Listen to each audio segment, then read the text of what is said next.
होने वाला है और साफ तौर पर आप देख सकते हैं कि प्रधानमंत्री नरेंद्र मोदी अब यहां से इस रोड शो की शुरुआत करने वाले हैं। आपको बता दें काफी महत्वपूर्ण है बिहार की धरती के लिए भी, क्योंकि पहली बार कोई प्रधानमंत्री यहां से रोड शो करता हुआ नजर आ रहा है और प्रधानमंत्री नरेंद्र मोदी इस बात को भी समझते हैं और लोगों की जो जरूरत है उसका भी ध्यान रखते हैं और साफ तौर पर जो विकास की बयार हमने देखने को मिली, जो तमाम कल्याणकारी योजनाएं जो चलाई जा रही हैं, उससे कितना विकास बिहार का होता हुआ नजर आया है, ये साफ तौर पर तस्वीरें गवाह हैं इस बात की। और आप इन तस्वीरों के जरिए आप देखिए और समझिए कि लोग कैसे सड़कों पर तो हैं ही, साथ ही साथ अपने घरों की छतों पर भी खड़े होकर प्रधानमंत्री नरेंद्र मोदी का जोरदार स्वागत करते हुए नजर आ रहे हैं। साथ ही साथ आपको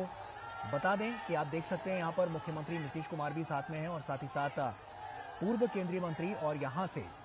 पटना साहिब से जो प्रत्याशी हैं रविशंकर प्रसाद, वो भी उनके साथ यहाँ पर मौजूद हैं। तो ऐसे में काफी महत्वपूर्ण ये पूरा क्षण हो जाता है, क्योंकि प्रधानमंत्री नरेंद्र मोदी जब भी रोड शो करते हैं हमने देखा है कि जन सैलाब उमड़ पड़ता है। ऐसे में बिहार की जनता भी प्रधानमंत्री नरेंद्र मोदी को बहुत पसंद करती है और हमने 2019 के चुनाव में भी देखा, जो सबसे ज्यादा सीटें लेकर बीजेपी ही आगे निकलकर सामने आई थी। और अब की बार भी ये देखने को मिल सकता है जब 4 जून को नतीजे आएंगे कि अब की बार भी काफी महत्वपूर्ण हो जाएगा चुनाव के लिहाज से, यहाँ के लोगों के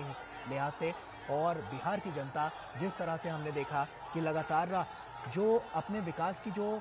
कहानी और जो गाथा लिखने की कोशिश की है, तो वो कहीं ना कहीं काफी महत्वपूर्ण हो जाता है और बहुत कुछ सिद्ध करता है। और ये तस्वीरें इसी बात की गवाह हैं। आप देख सकते हैं हजारों की संख्या में यहाँ पर लोग मौजूद हैं। राजेश हमारे सहयोगी हमारे साथ जुड़ रहे हैं, राजेश का रुख करते हैं। राजेश, साफ तौर पर तस्वीरें बहुत कुछ कह रही हैं, क्योंकि प्रधानमंत्री नरेंद्र मोदी जब यहां पर पहुंचे जोरदार तरीके से इनका स्वागत किया गया और ये तस्वीरें अपने आप में एक बड़े संकेत दे रही है लोकसभा चुनाव को लेकर। देखिए, प्रधानमंत्री नरेंद्र मोदी का जो काफिला है वो पटना एयरपोर्ट से राजभवन पहुंचा और राजभवन के बाद वो सीधे डाक बंगला चौराहा होते हुए भट्टाचार्य मोड़ पर पहुंचे। और यहाँ जो मैं दृश्य देख पा रहा हूँ गौरव, ये एक अद्भुत विहंगम मनोरम दृश्य है कि प्रधानमंत्री के साथ एक तरफ रविशंकर प्रसाद मौजूद है। पर ये रोड शो की जो हम तस्वीरें देख रहे हैं, हम देख रहे हैं महिलाएं भी बड़ी संख्या में इसमें आगे बढ़ती हुई नजर आ रही हैं। रोड शो को लेकर क्या हलचल नजर आ रही है और साफ तौर पर तस्वीरें बहुत कुछ कह रही है। मैं वही आपको बताना चाह रहा था गौरव की जो महिलाएं हैं वो बड़ी तादाद में प्रधानमंत्री नरेंद्र मोदी का स्वागत करने के लिए यहाँ खड़ी है। आप दृश्यों में देखिए कि माथे पर साफा बांधी हुई है, उनका गेटअप बिल्कुल जो है वो बदला हुआ है और उनका कहना है कि आधी आबादी का प्रतिनिधित्व जो है प्रधानमंत्री नरेंद्र मोदी के नेतृत्व में जिस तरीके से देश में बढ़ा है, उसकी कहीं न कहीं हम उसको थैंक्स करने के लिए, उनका अभिवादन करने के लिए, उनका शुक्रिया अदा करने के लिए ये तमाम महिलाएं पटना की सड़कों पर चल रही हैं प्रधानमंत्री नरेंद्र मोदी के काफिले के आगे। और उसके बाद मीडिया का काफिला है और आप ये देखिए नजारा, पीएम मोदी किस तरीके से सड़क के दोनों किनारे जो लोग खड़े हैं, सड़कों के ऊपर खड़े हैं, फूलों की वर्षा हो रही है और जगह जगह पर कटआउट बनाए गए हैं, जगह जगह पर जो नजारे आ जा रहे हैं। अद्भुत मनोरम दृश्य हम कह सकते हैं। प्रधानमंत्री नरेंद्र मोदी पटना में पहली बार रोड शो करने के लिए पहुंचे हैं और कल रविशंकर प्रसाद का जब मैंने इंटरव्यू किया था गौरव, तो उन्होंने कहा कि देश के नरेंद्र मोदी पहले प्रधानमंत्री हैं जो बिहार में रोड शो करने के लिए आए हैं। इससे पहले उनका कभी भी रोड शो बिहार में नहीं हुआ था या किसी भी प्रधानमंत्री का रोड शो नहीं हुआ था। तो ऐसे में कहीं ना कहीं यह जो रोड शो और सड़कों पर उमड़ा जन सैलाब, और ये देखिए कि हमारी ठीक दाहिनी तरफ जो प्रधानमंत्री का काफिला है उससे हम कह सकते हैं कि बाईं तरफ ये जिस तरीके से काशी विश्वनाथ में के मंदिर में जब शाम के समय आरती की जाती है, उस आरती की भव्य छटा देखने को मिल रही है। और तमाम जो धार्मिक आस्था में, अनुष्ठान में आस्था रखने वाले लोग हैं वो काशी विश्वनाथ की तर्ज पर आरती कर रहे हैं और आरती के दौरान कहीं न कहीं बड़े बड़े दीपों की जो लड़ियां हैं, जो मालाएं हैं, वो साफ तौर पर देखने को मिल रही है। पटना की सड़कों पर प्रधानमंत्री अभिभूत है, उनके साथ बिहार के डिप्टी सीएम और प्रदेश अध्यक्ष सम्राट चौधरी भी दिखाई पड़ रहे हैं और प्रधानमंत्री तमाम लोगों का अभिवादन स्वीकार कर रहे हैं। हाथ जोड़कर जो लोग रात की तंज पर जो लोग इसको खिचड़ियां लेकर आरती कर रहे हैं, उसका प्रधानमंत्री ने झुककर अभिवादन किया, उनका नमन किया। और यह दिखाता है कि किस शालीनता और किस व्यावहारिकता के साथ प्रधानमंत्री पटना की सड़कों पर लोगों का अभिवादन स्वीकार कर रहे हैं, अभिनंदन स्वीकार कर रहे हैं। और यह पहला मौका है जब देश के किसी प्रधानमंत्री ने बिहार में आकर रोड शो किया है। बिल्कुल बिल्कुल राजेश, आप बने रहिए हमारे साथ। वरिष्ठ सहयोगी हमारे विनोद मिश्रा जी भी हमारे साथ जुड़ चुके हैं। विनोद जी, साफ तौर पर हमने देखा कि रोड शो चाहे जहां भी हो देश भर में, जन सैलाब एक उमड़ कर सामने आता है, लोग फूल बरसाते हैं, प्रधानमंत्री का जोरदार तरीके से स्वागत करते हैं। कुछ तस्वीरें जो साफ तौर पर नजर आ रही हैं, पटना भी वहां के जो लोग हैं वो भी काफी जोर शोर से प्रधानमंत्री का स्वागत करते हुए नजर आ रहे हैं। अद्भुत नजारा और ये अद्भुत जो दृश्य आप देख रहे हैं, जैसे राजेश अभी कह रहे थे कि ये बिहार से एक इतिहास बन रहा है। इतिहास में इसलिए कह रहा हूँ कि जब ये देखिए कि देश के पहला प्रधानमंत्री आज अगर पटना से इस बड़े एक रोड शो के आयोजन में शामिल है, साथ में वहाँ के सीएम नीतीश कुमार है, कैंडिडेट रविशंकर प्रसाद है, बाकी जो बीजेपी के वहाँ लीडर है। लेकिन ये अद्भुत मैं इसलिए कह रहा हूँ कि बिहार का जिस तरह से आप ये देखिए कि पटना और पाटलिपुत्र दो एक कंस्टिट्यूंसी है वहाँ राजधानी के पास में, ये पूरे देश के लिए जो मैसेज होगा तो ये बहुत अलग है, लेकिन बिहार के लिए ये एक बहुत बड़ा मैसेज है। ये संदेश है कि बिहार जो मुख्य धारा से जो शिकायत रहती है कि बिहार अभी तक पिछड़ा हुआ है, प्रधानमंत्री का यह रोड शो और इसके बाद कल से जो 3 रैलियां प्रधानमंत्री की ताबड़तोड़ रैलियां हैं, तो आप कह सकते हैं कि इस इलेक्शन में ये 4th फेज तक आते आते अब इलेक्शन के मैदान में प्राइम मिनिस्टर मोदी एक नए धार देने जा रहे हैं। और वो नए धार जो है, उस धार को अगर आप ये इस तरह से हम समझे कि आज बंगाल में प्राइम मिनिस्टर मोदी 4 रैलियां करके पटना वो लौटे हैं और इस लौटने के साथ प्रधानमंत्री का यह रोड शो है। हम अंदाजा कर सकते हैं कि 42-45 डिग्री टेम्परेचर में देश का प्रधानमंत्री एक बंगाल के एक सूबे में 4 बड़ी रैलियां करके पटना आता है और इतने बड़े रोड शो के आयोजन में शामिल होता है, तो उसका एनर्जी लेवल क्या है।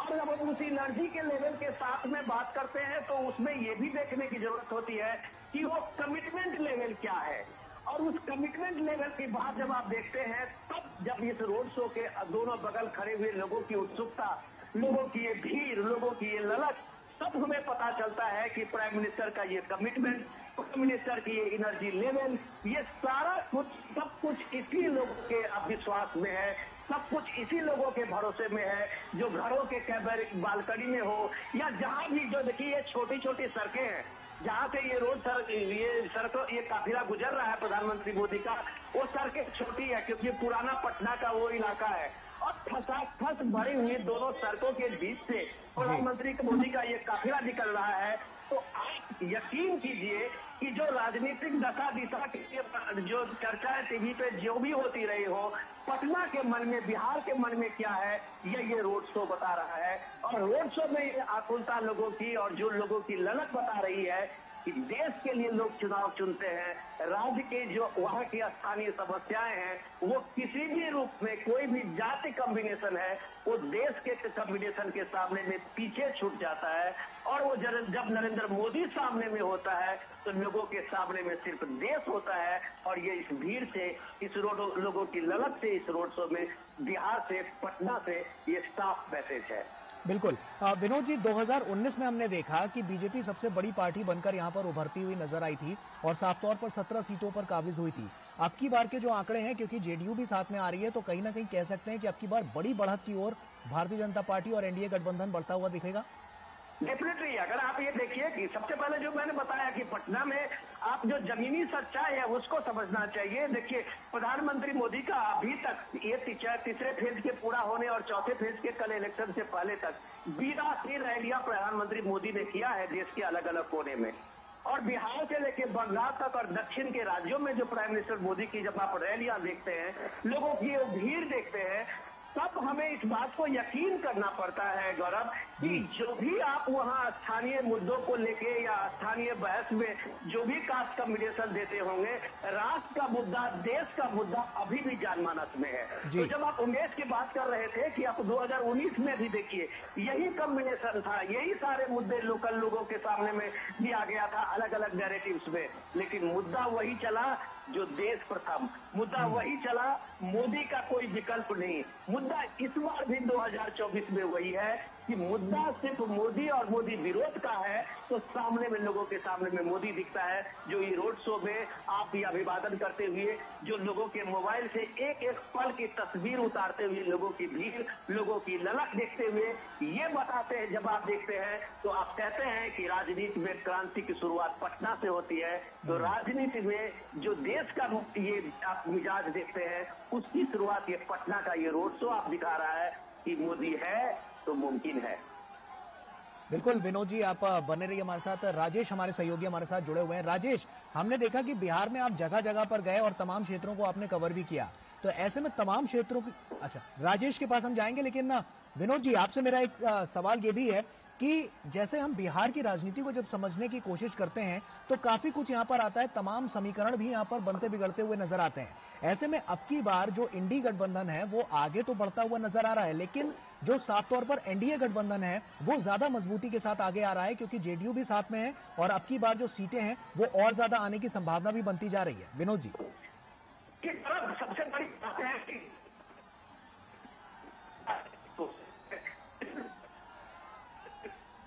लेकिन जो बीजेपी और खासकर का जो अभियान और खासकर के नरेंद्र मोदी का जो अपना कैंपेनिंग स्टाइल है, वो उन सारे नैरेटिव्स को कैच के एक तरीके से बुलडोज करते हुए दिखते हैं। इसका ये सीधे सीधे मतलब है कि आप कम से कम जो नैरेटिव अभी तक जो भी दिया रहा था, आज प्राइम मिनिस्टर मोदी ने जिस तरह से पश्चिम बंगाल में 5 गारंटी की बात की है, तो आप उस चीज पे गौर कीजिए कि जब प्राइम मिनिस्टर मोदी कहते हैं कि ये मोदी की गारंटी है, ये पूरा इलेक्शन 2024 गारंटी वर्सेस गारंटी हो रही है, और उसमें प्राइम मिनिस्टर मोदी आज पश्चिम बंगाल में 5 गारंटी की बात करते हैं, और वो जब वो बताते हैं कि धार्मिक आधार पे कोई आरक्षण नहीं होगा,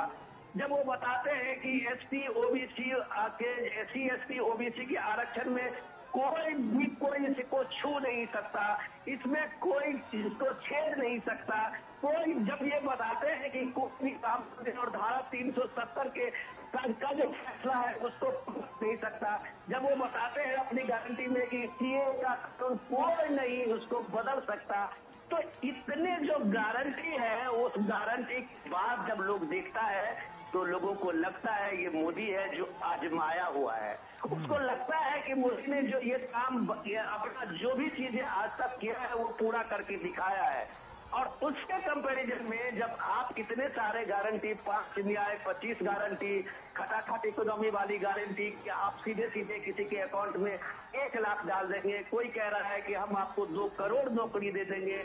ये सारे गारंटी इसलिए ध्वस्त हो जाती है कि आपने अगर कभी नहीं ऐसा करके दिखाया है तो आज आप कर लेंगे, इसमें जनता यकीन नहीं करेगी। मोदी ने जो कहा है आर्टिकल 370 हटाने के लिए कहा तो करके दिखाया, राम मंदिर निर्माण की बात कही करके दिखाया, सीएए का कानून की बात कही तो करके दिखाया, जो मोदी ने कहा वो करके दिखाया है। तो ये सारे लोग अभी तक जो संविधान और आरक्षण ये सारी चीजें जब बात कर रहे थे तो उसको पीएम ने एक तरह से इन्हें कम से कम विपक्ष के इंडिया गठबंधन के इस सारे नैरेटिव को एक्सपोज किया है कि हम आरक्षण को किसी को छूने नहीं देंगे, लेकिन उसके साथ उन्होंने ये भी कहा कि हम धर्म के आधार पर इस आरक्षण को कभी ये मंसूबा पूरे नहीं होने देंगे। तो ये सारी बात इन सारे नैरेटिव्स को एक बड़ा मैसेज देता है काउंटर में, जब पीएम मोदी की इस रैली को आप देखते हैं और जब इस रैली में लोगों की ललक देखते हैं, देखिए हजारों हजार लोगों की हाथें उठी हुई है, हर के हाथों में वो मोबाइल फोन से एक एक लम्हे को कैच करते हुए देखिए ये रोड का काफिला बहुत धीरे धीरे से गुजर रहा है। जैसे कि मैं आपको बता रहा था कि बहुत वहाँ पे छोटी सड़कें हैं, पतली सड़कें हैं, ये पुराना शहर है, बिजनेस का कारोबारी वो इलाका है, और उस बीच में लोगों को कम से कम मैं कह रहा हूं कि घंटों इंतजार करना पड़ा होगा प्राइम मिनिस्टर मोदी का एक झलक पाने के लिए, और मोदी के लगभग हर लोगों को एक तरह से अभिवादन करते हुए उनसे रूबरू करते हुए आगे बढ़ता हुआ ये काफिला। तो ये जो अपार भीड़ अपार स्नेह है ये लोग भी जो ये ललक है, और प्रधानमंत्री के पटना में ये पहला रोड शो है, ये एक इतिहास बनाने वाला होगा, ऐसा गौरव जरूर ऐसा दिखेगा। बिल्कुल, और ये इतिहास ही है जो आज साफ तौर पर बनता हुआ भी नजर आ रहा है, क्योंकि आज से पहले किसी भी प्रधानमंत्री ने यहाँ पर रोड शो नहीं किया है। तो इस बात की भी, अगर हम इस बात को भी देखें तो काफी महत्वपूर्ण ये पूरा क्षण हो जाता है पटना वासियों के लिए और बिहार की जनता के लिए। हमारे साथ राजेश राज भी लगातार जुड़े हुए हैं। राजेश, अब आपका ही रुख कर रहा हूं। और राजेश, साफ तौर पर आपने बिहार में तमाम क्षेत्रों को कवर किया, वहां पर गए और जमीनी हकीकत क्या कहती है ये भी टटोलने की कोशिश की। अब की बार का सियासी गणित क्या कहता है लोकसभा चुनाव को देखते हुए? देखिए, लोकसभा चुनाव की बात करें तो यहाँ पर चौथे चरण का मतदान जो है गौरव कल होना है। और हमने देखा कि 3 चरणों में जिस तरीके से मतदाताओं ने वोटिंग किया, हालांकि गर्मी और भारी तपिश जो थी, लू का जो है तपिश, वो देखने को मिली, जिसकी वजह से शुरुआती 2 चरणों में मतदान का प्रतिशत कम रहा। लेकिन तीसरे चरण के बाद अब हम देख पा रहे हैं कि बिहार में मतदाताओं का जो उत्साह है वो 7वें आसमान पर नजर आ रहा है। और प्रधानमंत्री नरेंद्र मोदी के आगमन के बाद आगमन के नजारा पटना की सड़कों पर दिखाई पड़ रहा है। तो ये साफ तौर पर लग रहा है कि कहीं न कहीं जो उमंग, उत्साह और जोश मतदाताओं का ठंडा पड़ा हुआ था, वो पीएम मोदी के आगमन के बाद वह उत्साह जो है वो 7वें आसमान पर नजर आ रहा देखा जा सकता है। सड़क के दोनों किनारे लोग जो है प्रधानमंत्री मोदी का इस्तकबाल करने के लिए, उनका अभिवादन करने के लिए यहाँ पर खड़े नजर आ रहे हैं। हाथों में गुलाबों की पंखुड़ियां हैं, फूलों के लड़ियां हैं, और कहीं पर अयोध्या के राम मंदिर की झांकी दिखाई पड़ती है, तो कहीं पर मधुबनी पेंटिंग, मिथिला पेंटिंग की बानगी दिखाई पड़ती है। कहीं पर कलाकार जो है माथे पर साफा बांधकर धागे से प्रधानमंत्री मोदी के चित्रों को उकेरते हैं। और जो यहाँ की महिलाएं हैं, आधी आबादी का जो प्रतिनिधित्व करती हैं, वो महिलाएं माथे पर पाग बांधकर, साफा बांधकर प्रधानमंत्री मोदी को थैंक्स कर रही हैं कि आपने महिला आरक्षण विधेयक जो है, नारी शक्ति बंधन विधेयक के रूप में महिलाओं को जो सशक्त करने का काम किया है, इसके लिए बिहार की जो महिलाएं हैं वो प्रधानमंत्री मोदी के काफिले में उनकी गाड़ी के ठीक आगे नजर आ रही हैं, और वो आगे चलकर पीएम मोदी का जोरदार अभिनंदन कर रही हैं। बिहार की सियासत की बात करें अगर गौरव, तो कहीं ना कहीं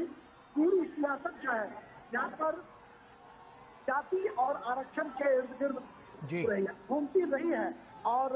हम कह सकते हैं 2015 विधानसभा चुनाव के वक्त भी इसे उसके इर्द गिर्द घुमाने की कोशिश की गई। लेकिन प्रधानमंत्री नरेंद्र मोदी पिछड़ों, दलितों की हिमायत करने की जब बात करते हैं, जब बताते हैं लोगों को कि केंद्र में 26 मंत्री ओबीसी बनाए गए और आरक्षण, बिल्कुल राजेश, साफ तौर पर ये अब की बार नजर भी आएगा, क्योंकि जब लगातार हम देख रहे हैं कि 7 चरणों में जो चुनाव हैं उसमें से चौथे चरण का चुनाव जो है वो कल है, तो ऐसे में काफी महत्वपूर्ण हो जाता है और बिहार की जनता के लिए भी, और जो वादे यहां पर किए गए हैं उसके लिए भी। विनोद जी, लगातार हम इस बात को देख रहे हैं कि बिहार की जनता जो है, एक प्रधानमंत्री नरेंद्र मोदी की जो लोकप्रियता है वो तो लगातार बढ़ती जा रही है, और ऐसे में बिहार की जनता भी बढ़ चढ़कर उनका अभिवादन और सत्कार करने के लिए, जोरदार स्वागत करने के लिए, किस तरह से यहाँ पर लाखों की संख्या में हम कह सकते हैं, क्योंकि एक बड़ा रोड शो है ये, तो वहां पर लोग पहुंचे हुए हैं। ऐसे में विकास की जो बयार लगातार हम देख रहे हैं जो केंद्र सरकार बढ़ाने की कोशिश कर रही है, वो बिहार में और तेज गति से आती हुई नजर आएगी, तो कितनी बड़ी तस्वीर यहां से निकलकर सामने आएगी?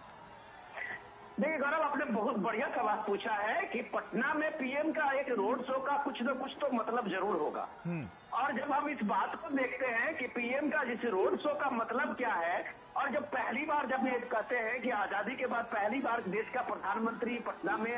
रोड शो कर रहे हैं, तो इसके मतलब को अगर हम समझने की कोशिश करें तो हम ये समझ सकते हैं कि प्रधानमंत्री मोदी का एक तरह से इस रोड शो में इलेक्शन के समय में करने का एक सीधा मैसेज ये भी है कि बिहार के पिछड़ेपन को लेके, बिहार के आर्थिक विकास को लेके, बिहार के इंडस्ट्रियलाइजेशन को लेके, ये सारी जो इतनी शिकायतें रही है, शायद प्रधानमंत्री मोदी आज इस रोड शो के जरिए एक तरह से वो कमिटमेंट देते हुए इसको एक तरह से पूरा करते हुए जा रहे हैं कि हमने अपनी आंखों से पटना के पूरे शहर के पुराने पटना से नए पटना तक के जो 2.5 किलोमीटर का स्ट्रेच है, हमने उसके चीजों को देखा है और पटना बदलेगा, बिहार बदलेगा, और बिहार बदलेगा तो देश में एक नए बदलाव, एक आर्थिक बदलाव का भी एक मैसेज बनेगा, एक समृद्ध भारत की बात भी जब बात बनेगी तो वो सारी चीजों का मैसेज पटना में इन लोगों के सामने में प्रधानमंत्री मोदी का एक तरह से आप समझिए कि इसका संदेश ये भी है।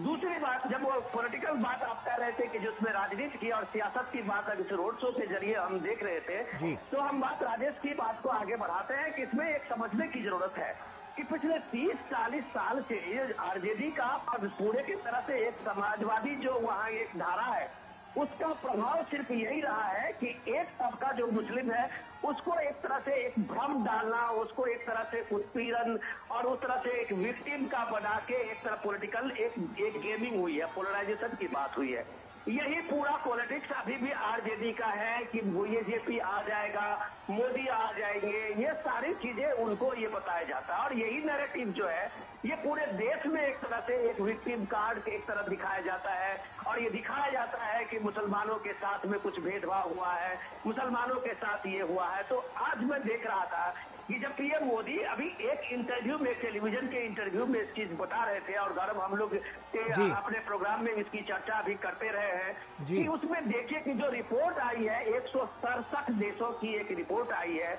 बहुसंख्यक आबादी को लेके और उसमें दिखाया गया जब भारत का, तो दुनिया के किसी भी देश में ऐसा नहीं हुआ होगा जिसमें बहुसंख्यक आबादी घटी है और अल्पसंख्यक आबादी बढ़ी है और खास करके मुसलमानों का। तो पिछले 50 सालों में अगर लगातार सक्सेसिवली आप देख रहे हैं कि अल्पसंख्यक की आबादी 33% बढ़ी है, तो कैसे कोई दुनिया इस बात को यकीन कर ले कि जिस आबादी के साथ में कभी उत्पीड़न हुआ हो, जिस आबादी के साथ में दोयम दर्जे की सलूक किया गया हो, जिस आबादी के साथ में किसी तरह के भेदभाव हुए होंगे, वो आबादी कैसे इतना 43% का ग्रोथ रजिस्टर्ड किया है और कैसे एक बहुसंख्यक आबादी जो है वो 8% का डिक्रीज किया है। तो यही बात पीएम मोदी कह रहे थे कि ये जो भ्रम राजनीति में डाला गया है, ये जब भ्रम आप राजनीति में एक तरह से प्ले करते हैं और एक तरह से विक्टिम कार्ड खेलते हैं, तब जाके इस राजनीति में बेईमानी साबित होती है कि जब प्रधानमंत्री मोदी का सबका साथ, सबका विकास, सबका विश्वास था, तो इस पटना में और पटना के शहर हो या गांव और देहात हो, अगर वहाँ शौचालय भी है 12 करोड़ शौचालय में, तो उसमें उतना ही हिस्सा और दूसरे वर्ग का, कम्युनिटी का है। जो अगर नल से जल का पानी मिला है तो वो भी सारे लोगों को मिला है। प्रधानमंत्री जनधन योजना का मिला हो तो उसका लाभ भी सबको मिला है। आवास योजना की बात हो वो भी सबको मिला है। जब प्रधानमंत्री स्वास्थ्य योजना की बात हो, आयुष्मान कार्ड की बात हो, तो वो भी सबको मिला है। अगर ये सारे सबको मिले हैं, इसमें कोई भेदभाव नहीं हुए हैं, तो सिर्फ पॉलिटिकल नैरेटिव से आप राजनीति को कितने दूर ले जा सकते हैं, कितने वोट पा सकते हैं, ये भी एक टेस्ट इस 2024 के चुनाव में देखा है कि वो सब कुछ आप जब एक स्लोगन बना के, एक राजनीतिक भ्रम फैला के, चाहे वो आरक्षण का हो, चाहे वो मुस्लिम के बारे में आपका एक निगेटिव नैरेटिव का हो, वो सब कुछ जब आप देते रहे हैं और ग्राउंड पे जब लोगों ने देखा है कि उसके साथ कोई भेदभाव नहीं हुआ है, तो आप इस तरह के फेक नैरेटिव का जवाब ये रोड शो है और लोगों की ये भीड़ है, जब आप उसमें देखते हैं कि हजारों हजार के ये भीड़ का ये कारवा के साथ में चलते हुए जब भीड़ आप देखते हैं, तो कहता है कि इस तरह के जो भी नैरेटिव है उसका कोई असर नहीं है, लोगों को पक्का यकीन है और मोदी के बातों में यकीन है। तो उसका सबूत देते हुए रोड सड़क के दोनों किनारे आप ये काफिला देखते रिक्शे के साथ गुजरते हुए लोगों की ये भीड़ देखते हैं। गौरव, विनोद जी, लोकसभा चुनाव को जिस तरह से हम देख रहे हैं और लगातार जो चरण है वो भी आगे बढ़ते हुए नजर आ रहे हैं, ऐसे में यूपी महाराष्ट्र के बाद बिहार बहुत बड़ी साख रखता है, 40 सीटें यहाँ पर हैं और ऐसे में हमने देखा है कि बीते 5 सालों में जो सबसे ज्यादा फोकस किया गया है वो गरीबों को और ज्यादा सशक्त और मजबूत करने के लिए किया गया है। तो ऐसे में बिहार की जनता के लिए क्या ये सबसे बड़ा इंपॉर्टेंट फैक्टर साबित होगा 2024 के चुनाव में? गौरव, आपने मुझे बहुत शानदार सवाल दिया है जिसकी चर्चा हम लोग शायद अभी तक नहीं कर पा रहे थे जी। कि आप ये देखिए कि प्रधानमंत्री मोदी ने 2014 से इसकी अभियान शुरू की थी नीति आयोग का जी। और नीति आयोग के साथ मिलके वहाँ एक एस्पिरेशनल डिस्ट्रिक्ट का एक अभियान शुरू किया गया था। वो इम्पोर्टेंट ये है कि देश के 120 ऐसे डिस्ट्रिक्ट हैं जो अति पिछड़े रूप में जाने, जिसमें बिहार के कई ऐसे डिस्ट्रिक्ट है, मैं कह रहा हूँ कि बिहार के मैक्सिमम ऐसे डिस्ट्रिक्ट थे जो एस्पिरेशनल डिस्ट्रिक्ट के रूप में चिन्हित हुए थे। और उस एस्पिरेशनल डिस्ट्रिक्ट के रूप में आप देखें कि वहाँ जो मिनिमम आय का जो है वो भी सबसे लोएस्ट, वहाँ जो लोगों की लिविंग स्टैंडर्ड था, वहाँ जो इंफ्रास्ट्रक्चर की बात थी वो सबसे लोएस्ट था। और गौरव, आपको जान के खुशी होगी कि वो जो एस्पिरेशनल डिस्ट्रिक्ट का कैंपेन नीति आयोग की तरफ से शुरू हुआ था, उसमें स्टेट कोई भी हो, वहाँ पे सरकारें कोई भी हो, लेकिन वो सीधा केंद्र की तरफ से वो सारे जो एस्पिरेशनल डिस्ट्रिक्ट के थे उसको एक तरह से अडॉप्ट किया गया था। और सरकार की, प्राइम मिनिस्टर मोदी के जितने फ्लैगशिप स्कीम थे उस सारे स्कीम को ले जाके वहाँ वो इंश्योर किया गया था कि 100 के 100% वहाँ इंश्योर होगी। तो आप पटना के आसपास के जितने गांव देख रहे हैं वो जितने गांव बहुत पिछड़े गांव थे और ये एस्पिरेशनल डिस्ट्रिक्ट में थे। पटना के बिहार के साथ में आप मधुबनी को देख लीजिए, दरभंगा को देख लीजिए, सीमांचल के डिस्ट्रिक्ट को देख लीजिए, ये सारे एस्पिरेशनल डिस्ट्रिक्ट में थे। और वहाँ उस एस्पिरेशनल डिस्ट्रिक्ट में 24 घंटे बिजली इंश्योर हुई कि वहाँ घर घर बिजली जो है वो मुफ्त बिजली पहुंचाई गई, लाइन उसका कनेक्शन दिया गया, वहाँ सबसे ज्यादा गैस कनेक्शन दिया गया, वहाँ सबसे ज्यादा प्रधानमंत्री आवास योजना का उसमें स्वीकृति मिली, वहाँ सबसे ज्यादा आयुष्मान कार्ड बटे। तो ये एस्पिरेशनल डिस्ट्रिक्ट में जो प्रधानमंत्री मोदी का उसने 2019 में लोगों के सामने में पहुंचा तो बीजेपी एनडीए को 39 सीटें मिली थी, ये याद रखने की जरूरत है जी। ये कोई पॉलिटिकल स्लोगन से नहीं मिला था, वो एस्पिरेशनल डिस्ट्रिक्ट में का वो अभियान से पीएम मोदी ने करके दिखाया था, जो बिहार में सबसे ज्यादा लोगों को बेनिफिट मिला था और बेनिफिशियरी हुए थे। और उसका नतीजा आपने 2019 में देखा था कि 39 सीटें मिली थी। वो सिलसिला जो है एस्पिरेशनल डिस्ट्रिक्ट का वो आज भी जारी है। और अगर उस सब डिस्ट्रिक्ट में जो एक विकास के रूप में वो आगे बढ़े हैं तो पीएम मोदी कहते हैं कि ये एस्पिरेशनल इंडिया है, आकांक्षी भारत जब आप कहते हैं तो लोगों को ये उम्मीद लगती है कि ये जितना विकास के बाद जब पीएम मोदी कहते हैं कि 25 करोड़ आबादी को गरीबी रेखा से बाहर निकाल आया है तो वो क्रेडिट एस्पिरेशनल डिस्ट्रिक्ट को जाता है। और जब वो एस्पिरेशनल डिस्ट्रिक्ट के प्रभाव से आज लोग एक तरह से मुख्यधारा में लौटे हैं तो ये आप ये देखिए कि रोड शो का नजारा देखिए, वो सारे एस्पिरेशनल डिस्ट्रिक्ट के और वो महत्वाकांक्षी भारत के वो लोग हैं जिनको ये लगता है, यकीन लगता है कि जो विकसित भारत के संकल्प मोदी कहते हैं वो कागजी नहीं है, वो जमीन पे उतरा है और सब लोगों का ये भरोसा जगता है। गौरव, बिल्कुल। और विनोद जी इस पर भी नजर डालें तो अब हम थोड़ा सा विपक्ष की भी बात कर लेते हैं, क्योंकि साफ तौर पर हमने देखा कि इंडी गठबंधन यहाँ पर बहुत कुछ खेल करने की कोशिश कर रहा है, लेकिन अब की बार क्या वो इसमें कामयाब हो पाएगा? तमाम उनके पास कोई ऐसे मुद्दे नहीं है जिसके लिए वो जनता के बीच जा पाए, क्योंकि 2019 में हमने देखा सिर्फ कांग्रेस एक सीट लेकर आई थी, बाकी आरजेडी वगैरह कहीं नजर नहीं आई। तो अब की बार क्या लगता है, क्या इंडी गठबंधन जो कि साथ मिलकर आगे आ रहा है तो अब की बार क्या उनके लिए कोई यहाँ पर फैक्टर साबित हो सकता है, या अब की बार जो साफ तौर पर जनता जो विकास की बयार देख रही है उसी आधार पर वोट करेगी? बहुत बढ़िया गौरव, आपने जो सवाल किया उसका जीता जागता उदाहरण आपके सामने में है जी, कि यही बिहार है जो सबसे पहले इंडिया गठबंधन की सबसे पहला नींव इसी बिहार से पाटलिपुत्र से हुआ था। बिल्कुल। और यही नीतीश कुमार है जो इसके पूरे तरह से एक तरह से संयोजक उसके थे। और नीतीश कुमार के खेत का वो क्रेडिट गया था कि वो एक तरह से 27-28 दलों को बिहार में और पटना में बुला के विपक्ष की एक नई धुरी बनाने की कोशिश की थी। लेकिन उस राजनीति का क्या हुआ ये आप देख लीजिए कि 1.5 साल होते होते नीतीश कुमार जैसे प्रधानमंत्री मोदी के साथ में उसी रोड शो में उसी भव्य का जिनके रथ में सवार होकर नीतीश कुमार जा रहे हैं। ये नीतीश कुमार को एहसास था कि विकास की धारा के साथ में अगर जाना है तो मोदी के साथ ही आप जा पाएंगे। आज अगर आप नीतीश कुमार को देखिए कि तमाम रैलियों में वो पूछ रहे हैं कि उनको तेजस्वी के साथ में जाने से क्यों दिक्कत होने लगी थी साथ में चलने का, तो उन्होंने साफ साफ कहा कि जब हमने कहा कि मुझे हिसाब चाहिए तुम्हारे सारे मिनिस्ट्री का, तुम्हारे डिपार्टमेंट का, मुझे हर काम का हिसाब चाहिए, तो इन्हें दिक्कत होने लगी थी। ये नीतीश कुमार का आज का बयान है। तो ये डेफिनेटली बात है कि नीतीश कुमार जब वो खुद इंडिया गठबंधन के आप समझिए कि सबसे बड़े कर्तव्यधारता थे, सूत्रधार नीतीश कुमार थे। अगर पूरे मोदी के साथ इस रोड शो में आपको साफ साफ नजर आ रहे हैं तो आप इंडिया गठबंधन का भविष्य देख लीजिए कि पूरे देश में इसका इम्पैक्ट क्या रहा होगा। रही बात दूसरी की अपोजिशन का, आप अगर जमीन पे जिस तरह से आप कैंपेन करते हैं, वो कैंपेन अगर आप सोशल मीडिया को के मद्देनजर कर रहे हैं, आप टेलीविजन के हेडलाइन के लिए कर रहे हैं, जो अभी आप अरविंद केजरीवाल को आप देख रहे हो, दिल्ली में भी उनका कैंपेन चल रहा है। और जब वाकई में एक कैंपेन आप जमीन पे देख रहे हैं, उसमें बहुत फर्क होता है। प्रधानमंत्री मोदी का जो कैंपेन है वो जमीन से जुड़ा हुआ कैंपेन है, जो लोगों के दिलों में उतरता है। आपने आज पश्चिम बंगाल के उस भावुक लम्हों को देखा था कि बीजेपी कार्यकर्ता कैसे क्राइम कर रहे थे, कैसे वो रो रहे थे प्रधानमंत्री मोदी को अपने सामने में पाकर। ये लगाव होता है एक नेता का और एक नेतृत्व का, ये विश्वास होता है एक नेतृत्व का अपने छोटे से छोटे कार्यकर्ताओं के बीच के एक संवाद का। तो जब प्रधानमंत्री मोदी जब इतने लाखों लोगों जो आज पटना के सड़क पे खड़े हैं, उनके साथ एक संवाद बनाते हैं, उनके साथ एक आंख मिलाते हुए, उनसे नजर मिलाते हुए, अपनी उस भावना को के सामने में रखते हुए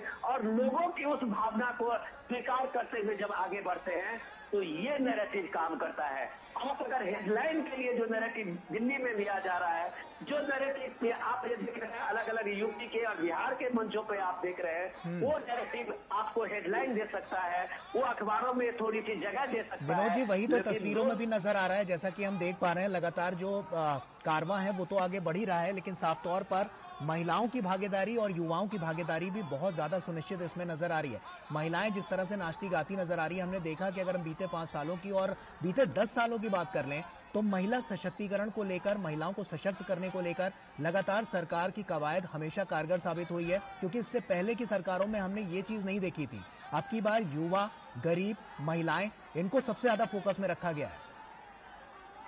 गौरव, अगर इस बात को देखें तो बिहार इसका ये पहला उदाहरण है। बिहार में एनडीए की सरकार जब बनी थी तो सबसे पहला एक बिहार में ये एक्सपेरिमेंट हुआ था और नीतीश कुमार ने वहाँ 50% जो है रिजर्वेशन पंचायत में लोकल बॉडी इलेक्शन में किया था। और ये आधी आबादी का जो सबसे एम्पावरमेंट मिला है वो बिहार से मिला है। जब प्रधानमंत्री मोदी जो लखपति दीदी का एक वहाँ पे एक शुरू किए थे उस योजना को, तो आप ये देखिए कि बिहार में जो है वो ये लखपति दीदी में आज बिहार सबसे आगे है। और बिहार की जब आप बात करें तो उद्यमी महिला को रूप में आप देखें तो इस छोटे स्वयं सहायता समूह का अब वो जो आधी आबादी को उस एक मुख्य धारा में आने का मौका मिला है। हम जैसा कि पोस्टर में भी देख पा रहे हैं कि गरीब, पिछड़ों, दलितों को अपना हक दिलाने के लिए मोदी जी का शुक्रिया, इस तरह के बैनर पोस्टर भी यहाँ पर लगे हुए हैं।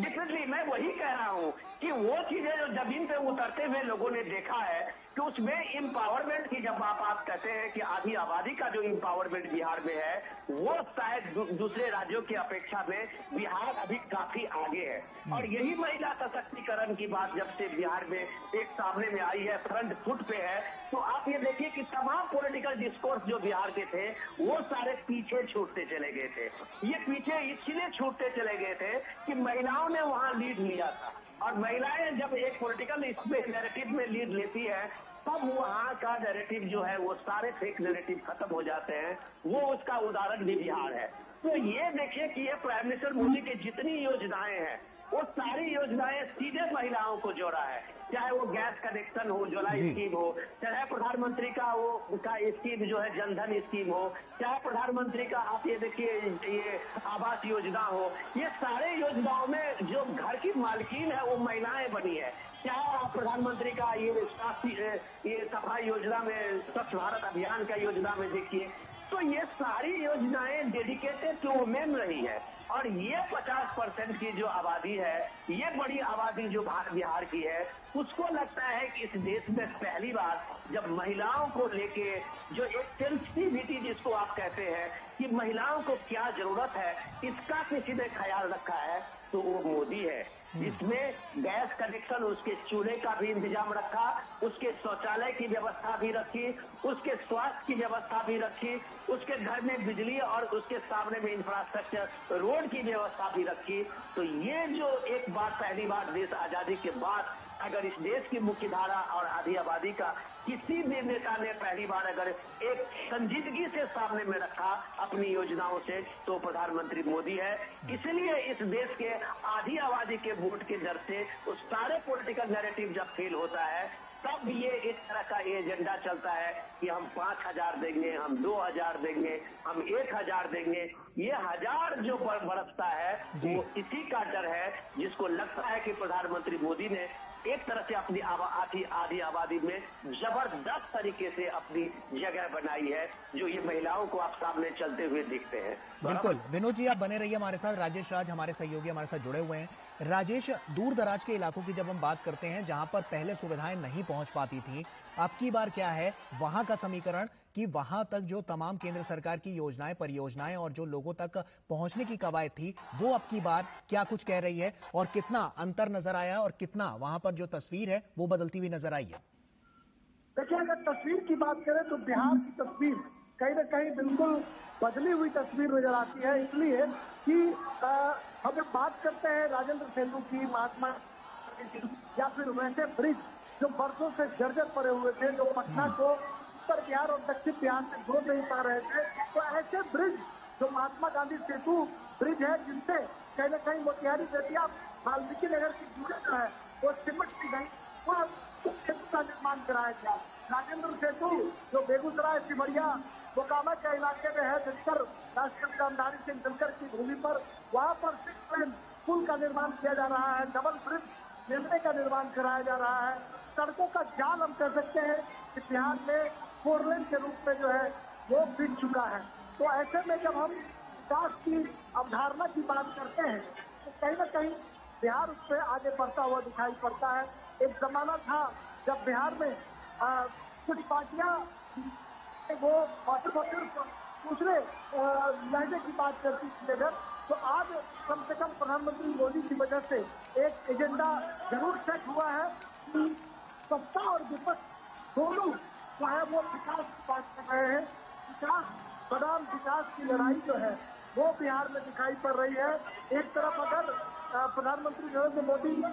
या फिर भारतीय जनता पार्टी, एनडीए के लोग अगर अपने विकास कार्यों को गिनाकर वोट मांगने का काम कर रहे हैं, तो महागठबंधन और इंडी गठबंधन के जो नेतागण हैं, जो स्टार प्रचारक हैं, वो भी अपने डेवलपमेंट की बात कर रहे हैं। वो भी कह रहे हैं कि हमने अमुक विकास का कार्य किया है, इसके आधार पर जनादेश किया जाना चाहिए। अगर हम रोड शो की बात करें गौरव, रोड शो आहिस्ता आहिस्ता अब आगे बढ़ता हुआ दिखाई पड़ रहा है। पहले यह 1.5 से 2 किलोमीटर तक निर्धारित था, लेकिन जो खबर मिल रही है उसमें यह जो रैली है, यह जो रोड शो है, यह आगे बढ़ता हुआ दिखाई पड़ रहा है। यह उम्मीद की जा रही है कि यह फासला जो है गांधी मैदान तक यह चलेगा और सड़कों के दोनों किनारे अब हम जो है धीरे धीरे दमदमी से हम आगे की तरफ बढ़ रहे हैं और आगे की तरफ हमारा जो प्रधानमंत्री नरेंद्र मोदी का जो कारवा है वो आगे बढ़ता हुआ दिखा रहा है। आगे में महिलाएं जो है वो चल रही हैं, महिलाओं का हुजूम भारी सड़कों पर दिखाई पड़ रहा है और दोनों तरफ हम देख पा रहे हैं कि दरभंगा में एयरपोर्ट और कोसी रेल ब्रिज से मिथिला क्षेत्र का कनेक्शन किए जाने को लेकर एक पंडाल बनाया गया है, जिस पर प्रधानमंत्री नरेंद्र मोदी की तस्वीर उकेरी गई है और प्रधानमंत्री नरेंद्र मोदी को हेल्प किया जा रहा है। वैसे ही एक तस्वीर हम सड़कों पर देख पा रहे थे, जो धागे से, जो सुई धागे से प्रधानमंत्री नरेंद्र मोदी की एक तस्वीर तैयार की गई है, जो बहुत ही अनोखी तस्वीर। तो कहीं मिथिला पेंटिंग बाहर है, कहीं पर मधुबनी पेंटिंग से इसका इस्तेमाल किया जा रहा है। तो बड़ा किचन का जो पान मछली और मखान है, अच्छा बखूबी की जा रही है। प्रधानमंत्री नरेंद्र मोदी स्वागत अभिनंदन में सड़कों पर हुजूम उमड़ा पड़ा है गौरव। और बिहार की सियासत की अगर हम बात करें तो बिहार की सियासत में यह जो रोड शो है, तो अभी तक जो बिहार की सियासत ठंडी पड़ी हुई थी, उसमें इस रोड शो ने जान फूकने का काम किया है और ये उम्मीद की जा सकती है। राजेश, जैसा कि हम देख पा रहे हैं महिलाएं यहाँ नाचती हुई नजर आ रही हैं और साफ तौर पर हम देख सकते हैं कि युवाओं में बड़ा जोश नजर आ रहा है। कितना जोश और हर्षोल्लास के साथ प्रधानमंत्री नरेंद्र मोदी का यहाँ पर स्वागत किया जा रहा है। ऐसा लग रहा है कि पहली बार तो पटना में बिहार की धरती पर प्रधानमंत्री नरेंद्र मोदी यहाँ पर रोड शो करते हुए नजर आ रहे हैं, लेकिन लोगों को ऐसा देखकर लगता है कि लोग इनका बेसब्री से इंतजार कर रहे थे, जिसकी झलक ये तस्वीरें साफ तौर पर बयां कर रही हैं। निश्चित तौर पर तो मकान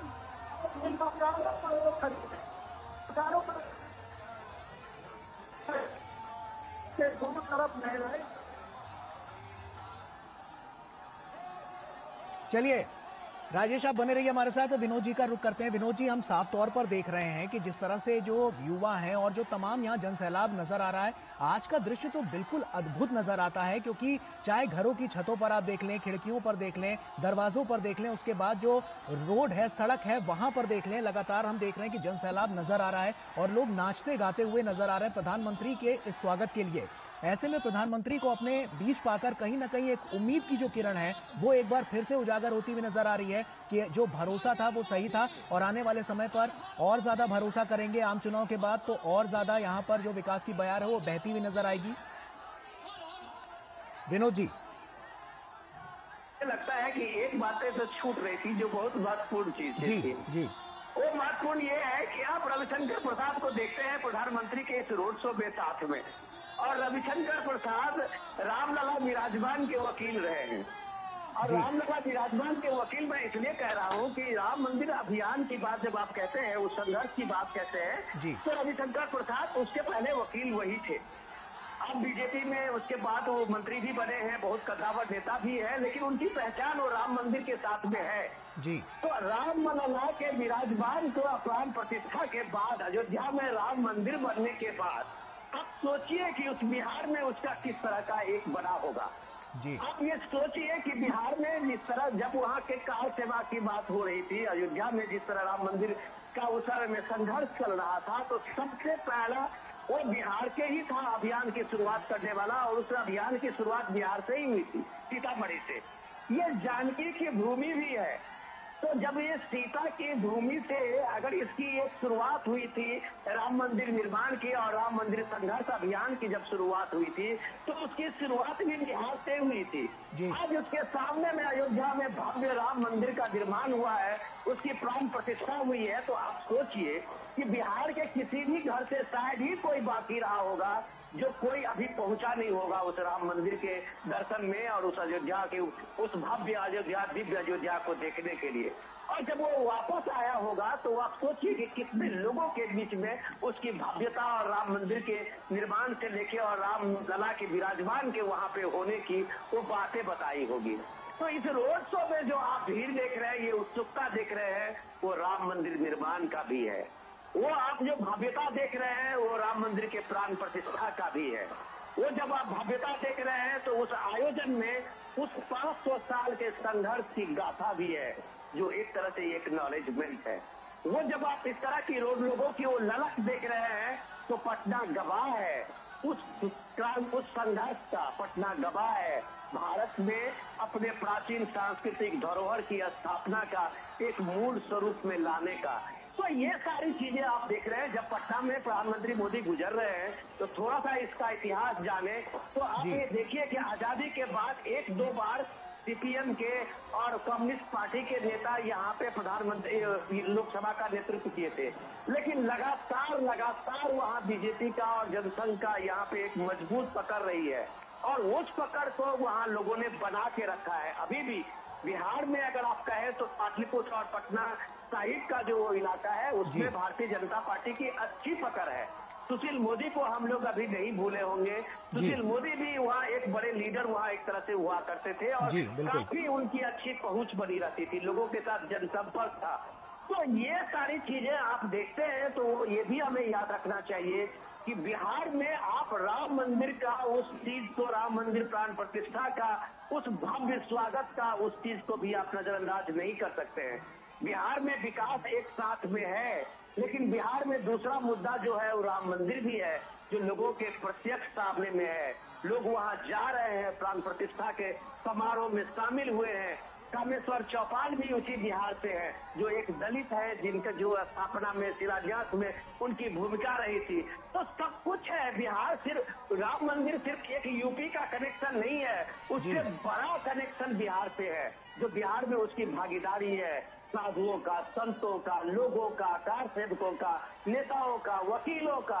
तो जब इतना सब कुछ बिहार से है तो आप उस समझिए कि उस प्राण प्रतिष्ठा के बाद उस मुद्दे को लेके बिहार के रूप में किस तरह का वो जोश और जज्बा है जो आप लोगों को देखते हैं बालकनियों से, खिड़कियों से लोगों को झांकते हुए। तो प्रधानमंत्री की विकास की यात्रा में अगर वो सब कुछ साथ में जोड़े तो राम मंदिर प्राण प्रतिष्ठा भी एक बड़ी बात है। आर्टिकल 370 की बात आप कहें तो बिहार एक ऐसा एक स्टेट है जहां राष्ट्रीय मुद्दा सबसे ज्यादा प्रखर होती है। बिहार बहुत ही राष्ट्रवादी है, चाहे बिहार पे कितना भी आप जातिवादी का आरोप लगाएं, लेकिन जब देश का मुद्दा होता है, राष्ट्र का मुद्दा होता है, तो बिहार सबसे आगे होता है। वो फ्रंट पे खेलने वाला बिहार है। और जब अभी आर्टिकल 370 हटने की बात आई तो आप बिहार का देखिए कि सबसे ज्यादा वहां उसका आपको रिस्पांस मिला होगा। और लोगों ने वहां बिहार के चाहे असेंबली इलेक्शन हो, आप उसके बाद जितने चुनाव हो, उसमें सबने बिहार में रिटर्न गिफ्ट बीजेपी को दिया था।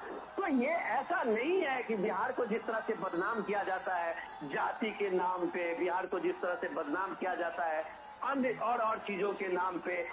वो चीज अलग चीज है। लेकिन बिहार के लोग बहुत भावुक हैं। बिहार के मैक्सिमम जो यूथ है, आप उसमें चाहे आपको पैरामिलिट्री फोर्सेज या यूथ जो आपको ये में मिलेंगे, सेना में मिलेंगे, जवान ये मिलेंगे, तो आप कह सकते हैं कि राष्ट्रीय नेतृत्व को लेके, राष्ट्रीय मुद्दों को लेके बिहार में एक ललक है। और वो ललक जब आप देखते हैं तो पटना की सड़कों में देखते हैं तो वो डेफिनेटली प्राइम मिनिस्टर मोदी के वो एक मजबूत नेता के रूप में एक राष्ट्र का नेतृत्व करते हुए उसको सामने में दिखता है। और घंटों घंटों खड़े हुए लोगों में वही राष्ट्रीयता है, वही राष्ट्रीय नेतृत्व को लेकर ललक है जो इसका अल्टरनेट लोगों को बिहार में नहीं मिला है। उसके सामने में सिर्फ मोदी है और यही ये भीड़ बताती है। जी विनोद जी, आप बने रहिए हमारे साथ। राजेश का रुख कर लेते हैं। राजेश, जैसा कि हमने बिहार की परिस्थितियों को पहले देखा और वहां पर इसे बीमारू राज्य कहा जाता था, लेकिन प्रधानमंत्री नरेंद्र मोदी जब से सत्ता में आया है बिहार पर खास फोकस रहा है। स्वास्थ्य क्षेत्र के बुनियादी ढांचे को काफी उसमें परिवर्तन करने की कोशिश की गई थी।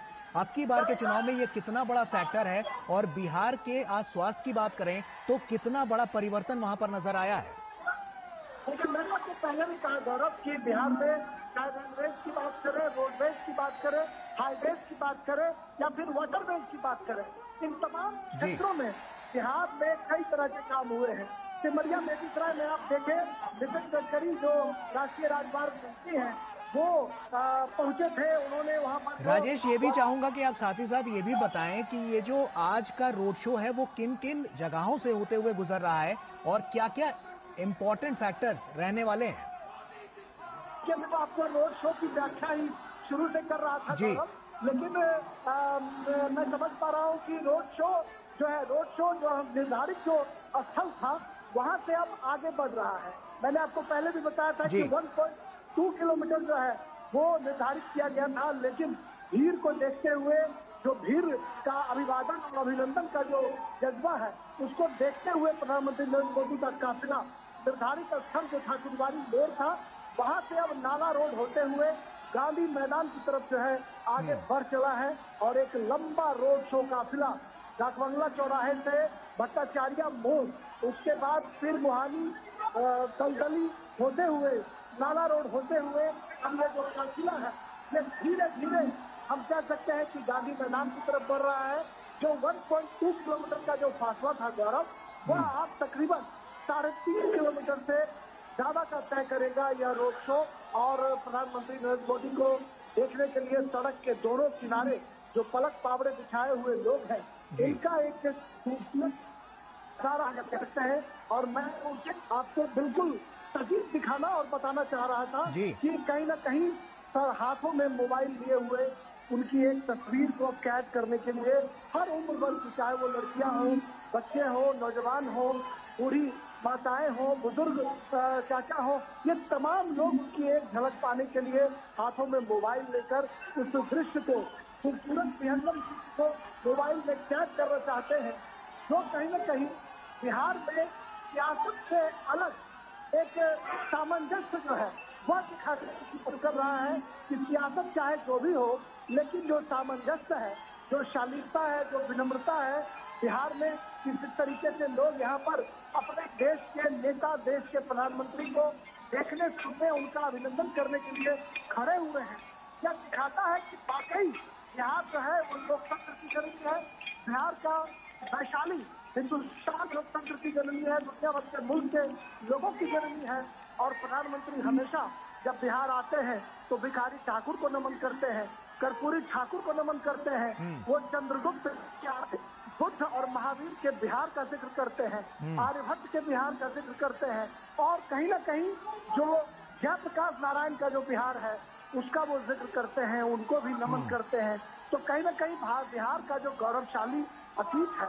गौरवशाली अतीत की झलक एक बार फिर पटना की सड़कों पर देखी जा रही है। और लगातार पटना की राजेश, आपने कर्पूरी ठाकुर का जिक्र किया, मेरा सवाल इससे जुड़ा हुआ है कि कर्पूरी ठाकुर को मरणोपरांत अब जैसे केंद्र सरकार ने भारत रत्न से नवाजा है, तो ऐसे में अब की बार ये कितना इम्पैक्ट है और इससे जो बिहार की जनता है वो कितना खुश नजर आई है? हेलो जी राजेश, कर्पूरी ठाकुर को जिस तरह से भारत रत्न से सम्मानित किया गया मरणोपरांत, भारत सरकार का ये एक बहुत बड़ा फैसला था, तो ऐसे में वहां की जनता, बिहार की जनता, क्योंकि आपने वहां पर तमाम क्षेत्र कवर किए हैं, तो ऐसे में वहां पर इसका कितना इम्पैक्ट पड़ता हुआ नजर आया? कर्पूरी ठाकुर भारत रत्न से नवाजे गए हैं और तौर पर कर्पूरी ठाकुर बिहार की धरोहर है और बिहार की धरोहर कहीं सबकी एक पहचान रही है। और जिस तरीके से प्रधानमंत्री नरेंद्र मोदी ने उनको सम्मान देने का काम किया, उनको भारत रत्न देने का फैसला किया, इससे जो गरीब गुरबा पिछड़े वर्ग के जो लोग हैं उनमें काफी खुशी देखी गई। और शायद यही वजह थी कि जब भारत रत्न लेने के लिए उनके जो बेटे हैं रामनाथ ठाकुर, राज्यसभा के सांसद हैं, वो जब वहां पर पहुंचे राष्ट्रपति भवन के सभागार में, तो एक अद्भुत नजारा देखने को मिल रहा था। और ये मानव और आजाद गरीब परिवार से आने वाले कर्पूरी ठाकुर हैं, गरीब परिवार से बिलोंग करने वाले जो कर्पूरी ठाकुर हैं, उनको भारत सरकार ने भारत रत्न से नवाजने का काम किया। इसकी सराहना चारों तरफ हम कह सकते हैं की जा रही है। और पिछड़े दलित वर्ग के लोगों को सम्मान दिलाने की बात जब कभी की जाती है तो प्रधानमंत्री नरेंद्र मोदी इसके यहाँ जरूर बताने की कोशिश करते हैं कैसे हमने भारत रत्न कर्पूरी ठाकुर को सम्मानित किया, कैसे डॉक्टर भगवान लाल सहनी जो बिहार से आते हैं उनको ओबीसी कमीशन का चेयरमैन उन्होंने बनाया था। अभी हंसराज अहीर ओबीसी कमीशन के चेयरमैन हैं, लेकिन अपनी 2019 की सभाओं में पीएम मोदी ये बताते थे कि हमने ओबीसी कमीशन को कैसे संवैधानिक दर्जा दिया और डॉक्टर भगवान लाल सहनी को पहला बिहार से आते हैं। और कहीं न कहीं ओबीसी और पिछड़े वर्ग के जो लोग हैं, जो हाशिए पर पड़े हुए लोग हैं, उनको सम्मान दिलाने के लिए जो भारत सरकार का प्रयास है, उस प्रयास का जिक्र प्रधानमंत्री मोदी जरूर करते हैं। और मैंने आपको पहले ही कहा, बिहार जो है संगीत पर चाणक्य की भूमि है, महावीर और बुद्ध की भूमि है, आर्यभट्ट की भूमि है, जयप्रकाश नारायण की भूमि है। जिस जयप्रकाश नारायण के आंदोलन में देश की राजनीतिक दशा और दिशा को बदलने का काम किया, पूरी परिस्थितियों को बदलने का काम किया, उसी क्षेत्र की भूमि पर आज प्रधानमंत्री मोदी का बिल्कुल। और जैसे जैसे हम देख पा रहे हैं तस्वीरों के जरिए राजेश की, जैसे जैसे काफिला और आगे बढ़ता नजर आ रहा है, जो संख्या बल है वो भी और तेज गति से बढ़ती हुई नजर आ रही है। और साफ तौर पर जो महिलाएं हैं वो किस तरह से यहाँ पर आप देख सकते हैं उद्घोष करती हुई नजर आ रही हैं। प्रधानमंत्री भी लगातार हाथ हिलाकर सभी का अभिवादन स्वीकार करते हुए, और जोरदार ये रोड शो नजर आ रहा है। आप देखिए चप्पे चप्पे पर किस तरह से लोग यहाँ पर व्याकुल हैं प्रधानमंत्री की एक छवि पाने के लिए। तस्वीरें बहुत कुछ कह रही हैं, अद्भुत ये तस्वीरें हैं, अलौकिक ये तस्वीरें। और साफ तौर पर आप देख सकते हैं कि किस तरह से जोश यहाँ पर लोगों में नजर आ रहा है। सड़क के दोनों किनारे हो या खिड़कियां हो या इसके अलावा लोग छतों पर भी यहाँ पर मौजूद हैं और प्रधानमंत्री की एक छवि पाने के लिए व्याकुल नजर आ रहे हैं। जोरदार प्रदर्शन यहाँ पर होता हुआ नजर आ रहा है, जोरदार ये पूरा रोड शो होता हुआ नजर आ रहा है। हमारे साथ विनोद जी भी लगातार जुड़े हुए हैं। विनोद जी, हम लोग राम मंदिर का भी जिक्र कर रहे थे और उसको हमने कनेक्ट करने की, जैसे कि बिहार हम जानते हैं कि माता सीता की धरती भी इसे कहा जाता है। सीतामढ़ी में 20 मई को यहाँ पर चुनाव होना है। ऐसे में अब की बार ये चुनाव कितना बड़ा बदलाव लेकर वहां पर सामने आएगा और कितनी बड़ी जीत यहाँ पर नजर आ सकती है? गौरव, अगर आप मुझे इजाजत दें तो जो सवाल आपने राजेश को पूछा था, मैं थोड़ा सा उसमें कुछ करना चाह रहा हूँ कि देखिए, कर्पूरी ठाकुर बिहार के सिर्फ एक नेता और फॉर्मर चीफ मिनिस्टर नहीं रहे। कर्पूरी ठाकुर बिहार में अगर एक आदर्श नेता के रूप में, बिहार के आदर्श के रूप में आप रखेंगे 2-4 लोगों में, तो कर्पूरी ठाकुर भी एक है। प्राइम मिनिस्टर मोदी का उस गुदरी के लाल कर्पूरी ठाकुर को भारत के मुख्यधारा के साथ साथ भारत के जो पीढ़ी है, नई पीढ़ी है, उनको भी एक परिचय कराना था। ये इस देश में ये सवाल पूछने वाला है कि भाई ये समाजवादी पार्टी के लोगों यहाँ जो आरक्षण की बात और गरीब पिछड़े दलितों की करने वाले बात लालू यादव हो, वो लगातार यूपीए के 10 साल के शासन में ये लोग चाबी रखने वाले लोग थे कि अगर चाबी देंगे तो सरकार चलेगी, अगर चाबी निकाल लेंगे तो सरकार गिर जाएगी। किसी ने कर्पूरी ठाकुर को भारत रत्न दिलाने की बात क्यों नहीं की? किसी ने इस, चाहे वो समाजवादी यूपी के हो, क्यों नहीं इस गरीब के और जो पहली बार आरक्षण लेके पिछड़ों का लेके कर्पूरी ठाकुर मुंगेरी लाल के कमीशन बना के उन्होंने पहली शुरुआत की थी, जो मंडल कमीशन से पहले का था, जो गरीबों को हक दिलाने के लिए आगे बढ़ा था, उसको कभी भारत रत्न दिलाने की बात क्यों नहीं की थी? तो ये बेईमानी पकड़ी गई थी। और नरेंद्र मोदी ने जब उनको भारत रत्न से सम्मान मिला था, तब पहली बार इस देश के पिछड़ों को,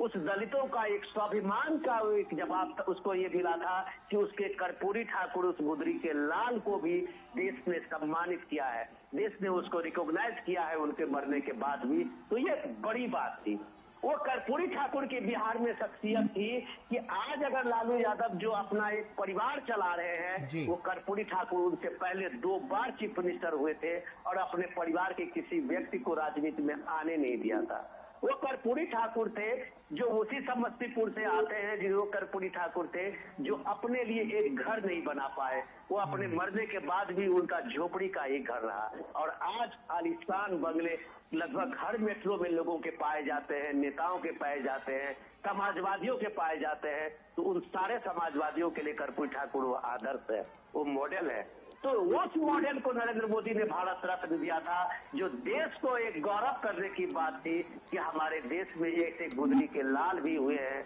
वो कर्पूरी ठाकुर रहे हैं, जिन्होंने सच में गरीबी को जिया और गरीबों के हक के लिए लड़ा। वही नरेंद्र मोदी है जो सच में गरीबी को जिया और गरीबी के हक के लिए सामने में खड़ा है। और आज देखिए विनोद जी, वही आंकड़े हैं जो निकलकर सामने आ रहे हैं कि 25 करोड़ जो गरीब हैं वो गरीबी रेखा से बाहर निकल चुके हैं। डेफिनेटली गौरव, ये बात आपने बिल्कुल सही इसमें जोड़ा है। और वो गरीब के जो करने वाला जो नेतृत्व खड़ा है आज, जो गरीबी से पल के आया, गरीबी में बढ़ के आया और जिसने गरीबी देखी है, वो कर्पूरी ठाकुर को सम्मानित किया। और वो गरीब का, वो एक साधारण परिवार से आने वाला नरेंद्र मोदी पे जब आप नैरेटिव लगाते हैं कि संविधान खतरे में है, आरक्षण का ये खत्म हो जाएगा, तब शायद आप पे लोग मजाक करते होंगे कि ये नरेंद्र मोदी है जो आपके अपनी 5 गारंटी में कहता है कि हम कभी आरक्षण को खत्म नहीं करने देंगे, न उसे हम छूने देंगे। तो लोगों को यकीन होता है।